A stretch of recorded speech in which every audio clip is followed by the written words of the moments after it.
अस्सलामुअलैकुम दोस्तों, क्या हाल हैं। उम्मीद करता हूँ कि सब दोस्त खैरियत से होंगे। नदीम वाइस चैनल में खुशामदीद।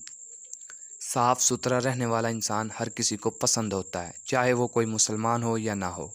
लेकिन एक ऐसा शख्स भी है जो पिछले 68 सालों से अब तक नहीं नहाया। 80 साल के ईरानी शहरी आमू हाजी को लगता है कि नहाने से वो बीमार हो जाएगा।